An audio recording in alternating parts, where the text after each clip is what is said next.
عمرے کو سٹارٹ کرنا ہے، پہلے اچھی طرح دیکھ لیجئے حجر اسود کہاں ہے۔ حجر اسود کو معلوم کرنے کے بعد اب آپ نے استباء کرنا ہے۔ آپ نے حجر اسود کو تلاش کرنے کا ایک طریقہ یہ بھی ہے کہ ایک گرین لائٹ وہاں پر لگائی گئی ہے، یعنی حجر اسود کی بالکل سیدھ میں حرم پاک میں سبز لائٹ ہے، اور ویسے بھی اندازہ ہو جاتا ہے وہاں لوگ کھڑے ہو کر استلام کر رہے ہوتے ہیں۔ حجر اسود تک جا کر بوسہ دینا آج کے دور میں تو بہت مشکل ہو گیا ہے، وہاں رش بھی بہت ہے، اور یہ کوئی مقابلہ کرنے تو ہم گئے نہیں ہیں کہ جناب کسی کو دھکا دے کر کسی کو گرا کر میں اس کے اوپر چڑھ کر جا کر حجر اسود کو بوسہ دوں۔ یہ جگہ تو عاجزی کی ہے، تو اگر آپ کو محسوس ہو رہا ہے کہ بہت رش ہے تو ویسے حجر اسود کی طرف نہ جائیں، بلکہ حجر اسود کی سیدھ میں کھڑے ہو کر آپ نے استلام کرنا ہے۔ پہلے آپ طواف کی نیت کر لیں کہ اللہ میں طواف کا ارادہ کرتا ہوں، طواف کی نیت بھی عربی میں بھی موجود ہے، اسے میرے لیے آسان فرما، میرے لیے قبول فرما۔ سیدھا کاندھا آپ کھلا کر لیں گے اور بالکل حجر اسود کی سیدھ میں آ کر اپنے ہاتھوں کو اس طرح اٹھائیں گے کہ آپ کی کانوں کے چہرے کی سیدھ میں آ جائیں۔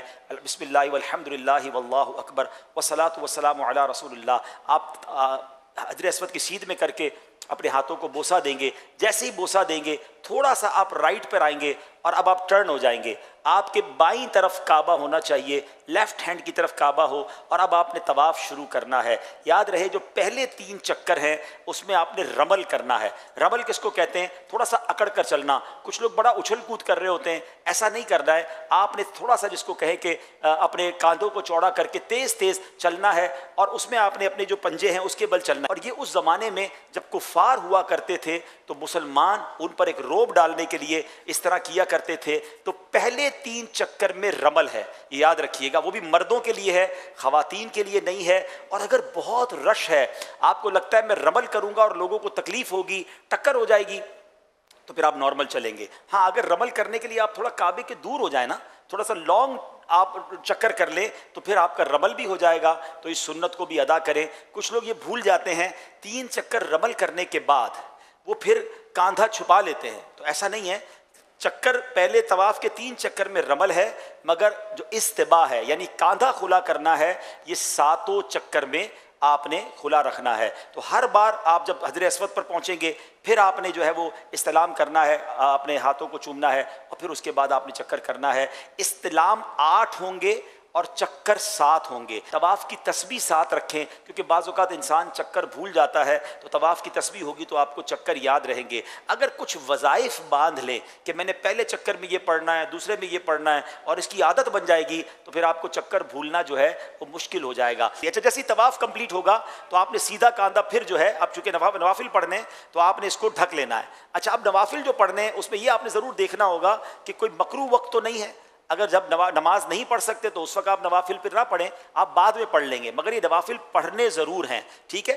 مسجد الحرام میں موقع نہ ملے تو اپنے ہوٹل میں جا کر بھی پڑھ سکتے ہیں، مگر بہتر یہ کہ مسجد الحرام میں پڑھیں۔ مقام ابراہیم کے پاس جا کر ہی، اور جناب بہت قریب جا کر ہی لوگ پڑھنے کی کوشش کر رہے ہوتے ہیں، اور اس کے لیے بعض اوقات طواف بھی روک رہے ہوتے ہیں، ایسا نہیں کریں گے۔ وہاں بہت رش ہوتا ہے، آپ کو جہاں جگہ ملتی ہے آپ جو ہے وہ نماز طواف ادا کر لیں، اور جب نماز طواف ادا ہو گئی، 2 رکعت نفل آپ نے پڑھ لیا، تو اب ملتزم کی حاضری مستحب ہے۔ پہلے دعائیں کریں خوب۔ اب ملتزم کیا ہے؟ سبحان اللہ، کیسا پیارا مقام ہے کہ کعبے کے دروازے اور حجر اسود کے درمیان جو جگہ ہے، ایکچولی یہ 2-3 لوگوں کے کھڑے ہونے کی جگہ ہے، اور اگر وہاں موقع مل جائے سبحان اللہ تو خوب لپٹیں، اپنے جسم کو بھی ملیں، لیکن چونکہ وہاں لوگ اب عطر وغیرہ بہت لگاتے ہیں، تو بہتر یہ کہ ملتزم کی سیدھ میں کھڑے ہو کر دعائیں مانگ لیں، کیونکہ اگر وہاں خوشبو لگی ہے اور ہم جا کر اس سے لپٹیں گے، ہو سکتا ہے ہمارے احرام پر بھی خوشبو لگ جائے، اور احرام میں تو خوشبو نہیں لگا سکتے۔ تو بہتر یہ کہ بعد میں جب آپ احرام وغیرہ سے فارغ ہو جائیں تو اپنے گھر کے لباس کے اندر پھر جا کے کوشش کریں، اگر ایسا ٹائم ہو اس میں بھی یہ دیکھنا ہوگا کسی کو دھکے نہیں دینے، کسی کو تکلیف نہیں دینی۔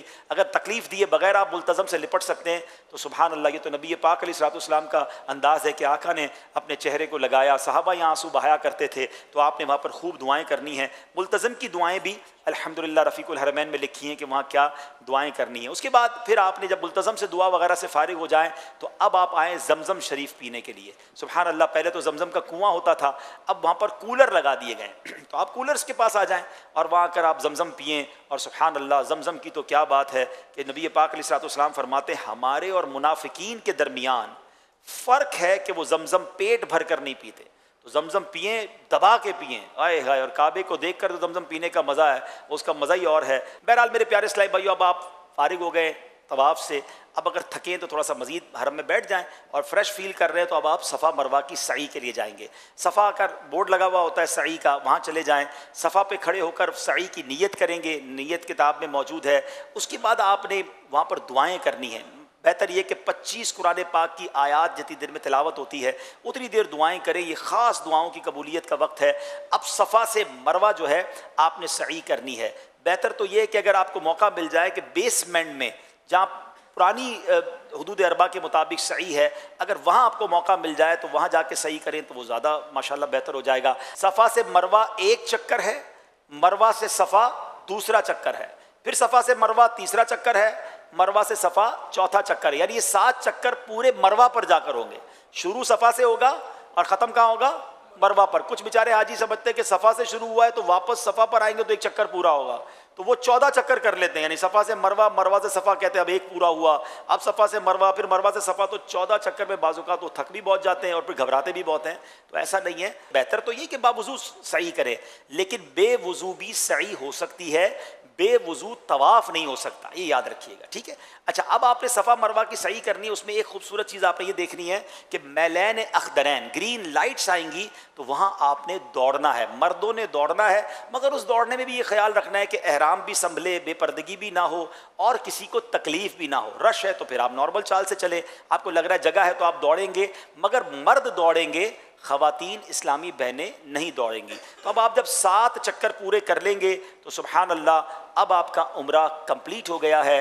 اب مرد جو ہے وہ حلق کریں گے، افضل یہ ہے کہ اپنے سر کے سارے بال منڈوا دیں، اس کے لیے نبی پاک علیہ الصلوۃ والسلام نے 3 بار دعا دی ہے، اور اگر قصر کرنا چاہتے ہیں تو اس میں احتیاط بہت ضروری ہے۔ مروہ پر ہی کچھ لوگ کینچی لے کے کھڑے ہوتے ہیں، ایک ادھر کٹ مارتے ہیں، ایک ادھر کٹ مارتے ہیں، کہتے ہیں آپ کا عمرہ ہو گیا، ایسا نہیں ہے۔ چوتھائی سر کے بال، 1/4، چوتھائی کس کو کہتے ہیں؟ کوارٹر، ٹھیک ہے، یعنی پورے سر کا چوتھا حصہ اور اس کے کم از کم 1 پورے کے برابر بال کٹ جائیں، یہ قصر لازمی ہے، اس کے بغیر آپ احرام سے باہر نہیں آئیں گے۔ تو بہتر احتیاط تو اسی میں ہے کہ یار سب کچھ وہاں پر قربان، تو بال ہی سارے اتار دے تو انشاءاللہ پھر تو ٹینشن ہی نہیں ہے۔ لیکن اگر قصر کروانا ہے تو پھر آپ ایک پراپر جو نائی ہوتا ہے اس کے دکان پہ جائیں، اس کو کہیں بھائی میرے سارے بالوں سے 1-1 انچ کاٹ دیں، تاکہ آپ کو تسلی رہے کہ چوتھائی تو ہو ہی گیا ہوگا، ٹھیک ہے۔ اسلامی بہنیں حلق نہیں کروائیں گی، ظاہر ہے وہ صرف قصر ہی کریں گی، تو اس کے لیے بہتر طریقہ یہ کہ اپنی چٹیا کا جو آخری حصہ ہے اس کو لپیٹ لے اپنی انگلی کے گرد، اور وہ کینچی سے خود بھی کاٹ سکتی ہیں۔ ایک پورے بال چوتھائی سر کے اسلامی بہنوں کو بھی کاٹنا ضروری ہے، تب جا کے ان کا قصر ہوگا۔ تو احتیاط یہی ہے کہ وہ اپنے پورے بالوں کا جو اینڈ ہوتا ہے جہاں پر چٹیا کا آخری حصہ اپنی انگلی کے گرد لپیٹ لیں، یا 1 پورا ناپ کر اس کو اپنے ہاتھ سے ہی کینچی سے کاٹ لیں، تو ان کا بھی یہ جو تقصیر ہے یہ ہو جائے گی ماشاءاللہ۔ اب آپ کا عمرہ پورا ہو گیا، آپ احرام سے باہر آ سکتے ہیں، خوشبو لگا سکتے ہیں، جو پابندیاں تھیں آپ کی پوری ہو گئیں۔